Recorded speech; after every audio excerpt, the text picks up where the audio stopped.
Hello, everyone. Welcome to Loving Out Loud, Learning to Love in a Hate-Filled World, Chapter 9, Angela, the Great Soda Can Debacle. You are watching one of about 16 or 17 videos associated with the book, Loving Out Loud, Learning to Love in a Hate-Filled World. And I'm your host, Mike DeCamp, the author of the book. So, welcome. And I hope you gleaned something really good from this debacle that is one of, well, let's just say it doesn't shine very brightly on me. So here we go. Let's see what we can learn from this particular episode. Our theme scriptures for this episode this week, there's three of them. First one's Proverbs 15, verse 1. It says, "A gentle answer turns away wrath, but a harsh word stirs up anger." And boy, isn't that the truth. Colossians 3:21 says, "Fathers," got me right in the heart there, "fathers, do not embitter your children, or they will become discouraged." And then lastly, from one of our overall theme scriptures, 1 Corinthians 13, verse 4 says, "Love is patient, and love is kind." Keep those in mind as we go through this week's message. Now, I got to give you a little bit of, before we get into the story, I have to give you a little bit of background on myself. If you know me very well, then you already know some of this, and sorry for the repetition. If you're watching this, you probably, and you don't know me very well, you probably don't know this stuff. You may actually be a little surprised that I'm able to do what I'm doing, considering. But let me just say, first of all, if you watch the introduction, you know how important my father is to me, and you know that he introduced me to the concept of loving God. And I will be forever grateful for him. And he's been gone 20 plus years now, and I love him dearly. I miss him, but he wasn't a perfect man. One of his larger issues, at least from my perspective, is he had a temper. You ever tried to hold the flashlight for your dad while he's working under the sink? You know sometimes dads can snap. And he had a bit of a temper. And I'm not picking on him because I inherited it. I can have a temper too, and it came out in the story that we're about to go into. The other things that you need to understand about me is I am a very sensitive person. Sensitivity, it's kind of funny if I speak in church, and my wife and daughters are in the audience, they'll actually take wagers on how long I can talk before I get emotional. If I care about something deeply, or it means a lot to me, I will typically get emotional and begin to kind of crack a little bit in my messages, and it's just one of those things I do. I'm sensitive to other people. If somebody cries in my presence, even if I don't know what it's about, I very well may cry. It makes me cry in movies. I get emotional watching television. Watched a movie the other night with my wife, and sure enough, I got all emotional, and I'm biting my lip trying to keep control. I don't really mind the sensitivity. It used to bother me a lot. I don't mind it now because it helps me to be compassionate, and it helps me to think from somebody else's perspective. And so I don't mind the sensitivity. It's built into my DNA. So what can I do about it anyway, right? But here's the other thing that you got to know. When I was young, I was bullied a lot.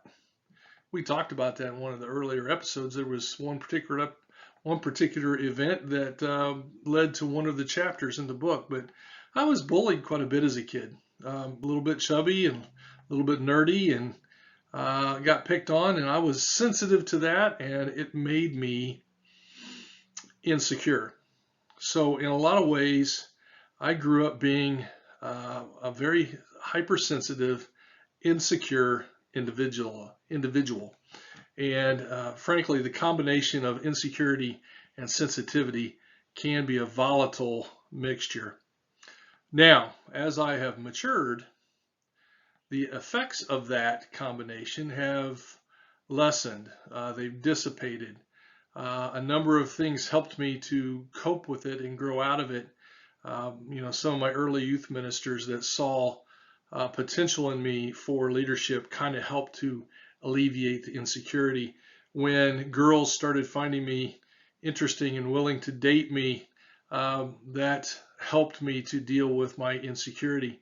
My job in sales basically forces me to be in front of people and talk to people, so that helped me to deal with the insecurities. But it's still lurking, it's still hiding in there, and every once in a while that combination of sensitivity and insecurity comes back and bites me.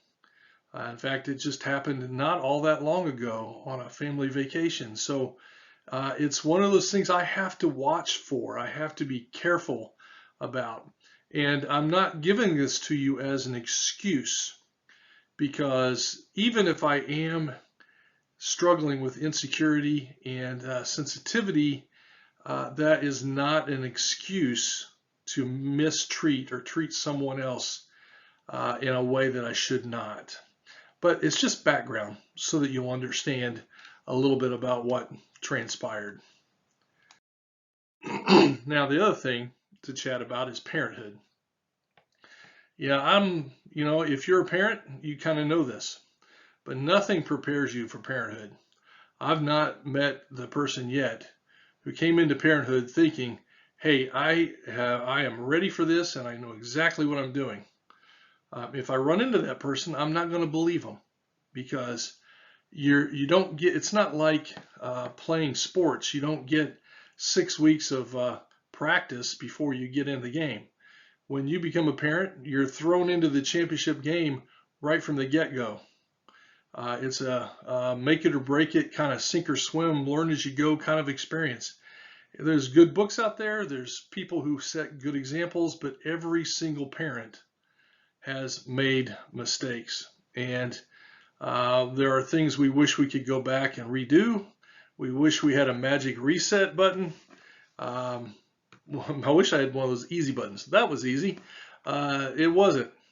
Parenthood is not easy.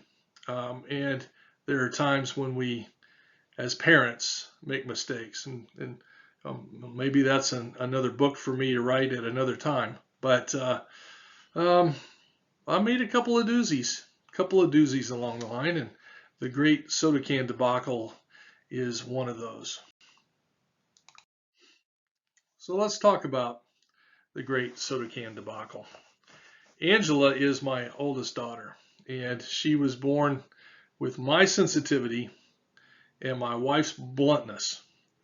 It's quite a combination. Generally, if whatever she's feeling on the inside is shown to the world, and we all know what she thinks and how she feels pretty much as soon as it happens. And I love that about her. I think it's made her a fantastic artist. She is a painter, and you can find her works online. Just Google her name, Angela DeCamp, and you'll find her material. AngelaDeCamp.com, I think, is her website. But she is an incredible girl and an incredible talented artist.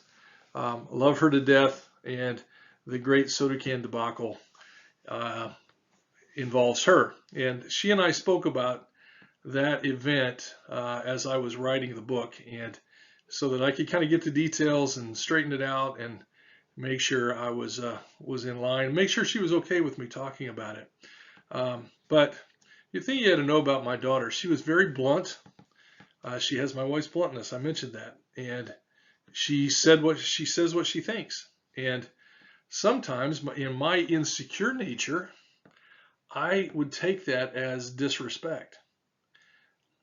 I don't believe she ever intends for it to be disrespect, but that's how I and my extra hypersensitive personality would take it. And so we'll tell you the story. You see the picture of the soda cans there. that picture was taken with those laying on my garage floor for a reason. We used to stock soda cans in my garage on a platform. There was a little mini fridge to one side, and then we had cartons of soda cans sitting beside them. And we had them turned on their side, so you would pull out the side and you could just pull them, but they could roll out, right? So they were a little precarious if the box got torn too much or something like that. It was really kind of a dumb way for me to store them.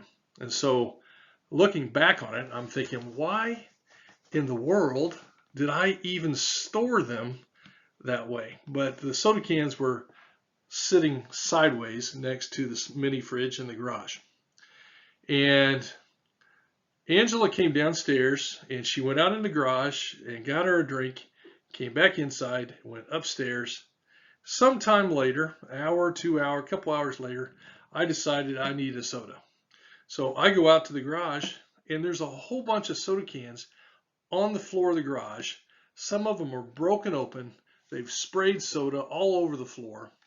I think it was Sprite. I think Angela and I have determined that it was probably Sprite. But it had broken open and it had sprayed soda all over the floor. And I remembered Angela coming downstairs, going out there and getting a soda. And all of a sudden, I've decided she caused this. She made this mess. She got soda all over the floor. She's going to clean it up. So I went up in the back of the house and around and up the stairs and down the hallway and banged on her bedroom door. And she came to the door kind of groggy. She was asleep. Yeah. It's like, Angela, you got a soda. The sodas fell off. They've broken open. There's soda all over the floor. And you need to clean it up. Oh, what? You know, and I'm like, look, you made a mess in the garage and you're going to clean it up and you're going to clean it up right now. And then she got kind of uptight about that, being her person, her blunt self who expresses how she's feeling on the inside. She didn't take to this very well. She felt like she was being disrespected. And so she, basically she was being disrespected. And so basically she resisted, and that made me more angry. And by the way, did I mention that my wife was in bed asleep and my other daughter was in bed asleep and the whole house was asleep except for me until I banged on Angela's door. So the next thing you know, we're yelling at each other. Andrea, my younger daughter, wakes up. She's like, "What's going on?" And the next thing I know, my wife is awake and what's happening? And I said, Angela made a mess and she's going to clean it. And I basically forced her to go down, put some, well, she didn't even have shoes on. I think she was in her pajamas. I had her follow me down to the garage and I said, look at this mess and you're going to clean it up. It's like, well, she's like, I didn't do that. And yes, you did. You were the last one in there. And well, can I do it in the morning? No, you're going to clean it up right now. And basically she, resisted and I lost it and I started yelling at her and screaming at her about how she's going to clean up this mess and she's going to respect her father. I'm your father and you're going to do what I tell you to do and you're going to do it right now. And I tell you that we live on a country road and it was pitch black and it was close to midnight and it was kind of chilly out and the garage door was standing open and she had enough. She had enough of what I was telling her, and she went charging out of the garage and down the driveway, down the road, in the dark, barefooted, 14-year-old girl. And I'm mad. And so I walk in the house, walk right past my wife, and I said, well, she's gone. And my wife goes, what? I said, well, she's gone. She charged out of the garage and she went down the road. She just went up, she took off. And again, I told you Angela inherited my wife's bluntness. Well, I got some of my wife's bluntness at that point. She's like, you will find my daughter now. And I'm like, whoa, that kind of shocked me into reality. And so I'm like, well, yeah, that's really isn't a good idea for her to be out walking like that. So I turned around and I went back out and I was starting to look for her. And about the time I got out there to look for her, she was on her way back in. She realized it wasn't a good idea either. So she was on her way back. And basically, she went to bed. And I can't remember who cleaned up the mess. I can't remember if I cleaned it up or if she cleaned it up or if Nancy cleaned it up. But one of us cleaned up the mess. And the, I don't remember how that part ended. I just remember that I lost my temper and I woke up the whole house berating my daughter and causing her to be so upset that she stormed out into the dark, which upset everybody. Now, since then, we've all this is just a story that we've learned from, and it's a story. It's a family story that we talk about from time to time, and we're okay with it. You know, we made peace, we made amends. I apologized eventually to Angela for what I did to her, and she's accepted my apology. But it was it was a very upsetting evening. Now, I could have done a better way. I could have done it a better way. I could have handled this completely different. And fathers, some of you have tempers like mine. And whatever the reason is that you lose your temper, and maybe it's not just fathers, maybe it's mothers too. We're all human, right? We tend to lose our temper, and we tend to take it out on those that we love the most. You know, I would not have spoken to an employee that way. I wouldn't have spoken to a coworker or an acquaintance or anybody else in the way that I spoke to my own daughter. And why is it that sometimes we're able to do that? We talk to our people that are closest to us in the most harsh manner. We'll come back to that later. But I could have done it better. Instead of jumping to conclusions, instead of assuming the worst, see, I jumped to the conclusion that Angela, and I assumed that Angela did it. I assumed in jumping to the conclusion that it was her fault that the cans fell out. Might not have been. That platform is connected to the wall, is connected to our stairs, and just her walking up the stairs might have vibrated it enough to knock the cans out. So I made a bad assumption. Maybe she knocked them loose, maybe she didn't. Maybe closing the garage door to the house caused them to fall out, and she had no idea. I could have, instead of assuming those things, I could have done it differently. Instead of demanding respect, and here's the thing about demanding respect, if you have to demand it, you're probably not going to get it. Instead of being harsh and hurtful, I could have been a servant to my family. I could have quietly cleaned up the mess myself and then had a family conversation about it the next day about what we can do to make sure that doesn't happen, how we need to be careful, you know, how do we need to change the storage, things like that. I could have just handled it and cleaned up the mess. I could have considered that something else caused the sodas to fall. Already discussed that. I could have discussed it with the family next day. I could have treated my daughter with respect, because you see, I fully love my daughter emotionally. I love her with all my heart. But that night I failed to love her with kindness and patience. Remember, love is kind and love is patient. And I was neither to my daughter Angela on that particular night. Okay, that's a big story. So I want you to discuss these things among yourselves. Number one, share about a time when you lost your temper. What was the end result? I failed to ever think of a time when losing the temper results in something good. When as I record this, just last week, a man lost his temper with his somebody he was close to in Kenosha, Wisconsin, and drove his car out of control through a parade and killed a bunch of people. This is him losing his temper. Losing your temper never ends well. So what was the end result when you lost your temper? Number 2, what is the underlying issue that drives your temper? For me, it's insecurity and sensitivity. Could be fear for you, could be anxiety, could be some other pressure. What is it that drives your temper? Number 3, considering the same event that you shared about before, how could you approach the same situation with kindness and patience? How would that have changed the scenario? The next question is, why is it that the people to whom we are the closest are also the ones to whom we are the most harsh? Why do we feel free to do that? And then lastly, do you have any broken relationships that you can trace back to harsh words?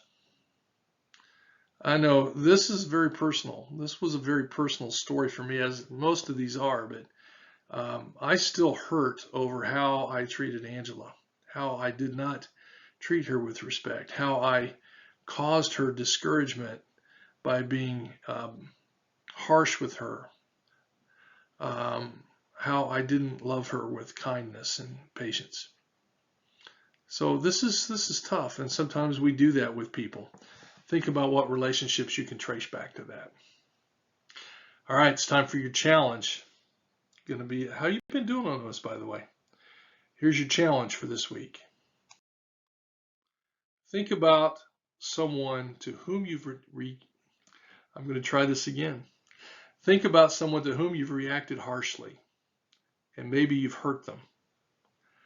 Contact them and humbly apologize without offering any excuses. Don't say, I'm sorry, it was because. Just say, I'm sorry. Say, I was wrong. Say, I didn't treat you with kindness and respect.